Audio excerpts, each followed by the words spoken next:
Now, the most famous scholastic is Thomas Aquinas, but he also may have been one of the ugliest. Abnormally fat for the Middle Ages, he also suffered from dropsy and had an eye that oddly enough dwarfed the other. Thomas Aquinas received the nickname the Dumb Ox, which was part ironic nickname since he was by no means dumb, but it was kind of an apt description of a man who may have been one of the most uncomely philosophers since Socrates, the self-described ugliest man in Athens. Thomas Aquinas was born in Roccasecca, Italy, located in the Kingdom of Naples. And he was the youngest of 4 boys. Thomas's father was Count Landulf of Aquino, and his father decided that his youngest son should become a member of the clergy. In preparation for a career serving the church, Thomas started his education at age 5 at Monte Cassino, the famed Benedictine monastery founded by Saint Benedict himself. Thomas then attended the relatively new University of Naples. It was founded in 1224, and in addition to the normal curriculum of a medieval university student, Thomas had the opportunity to study the writings of Aristotle, whose works had only recently been translated into Latin.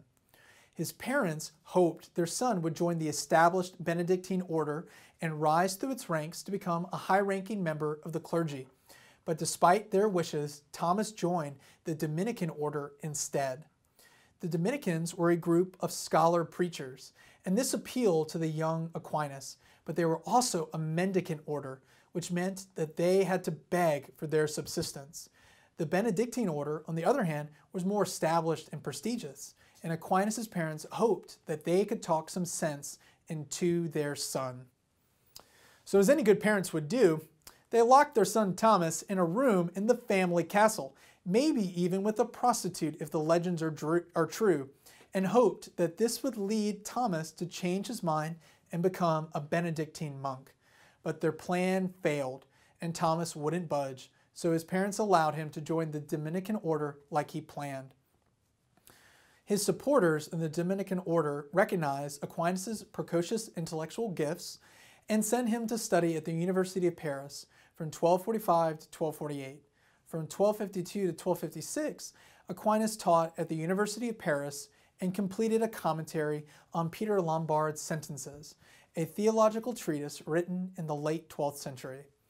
In 1256, Aquinas became a professor of theology at the University of Paris with the title Master of Theology, but he also taught for short durations in Naples and Rome.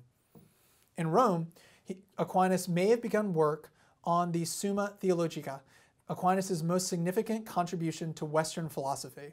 He returned to Paris in 1268 and remained there until 1272 when he returned to the University of Naples. But then he stopped working on the Summa, this massive theological tome of a work, in 1273.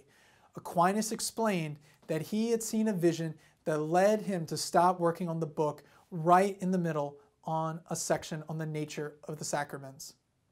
Aquinas wrote of this experience, "Everything I have written seems like straw compared to what I have seen and what has been revealed to me." Aquinas did not have long to resist the pleadings of his secretary and friends to take up his pen again and finish the Summa. While journeying to a church council in Lyon, Thomas Aquinas died in the town of Fossa Nova, Italy, on March 7, 1274. He was canonized as a saint and declared a doctor of the church in 1567.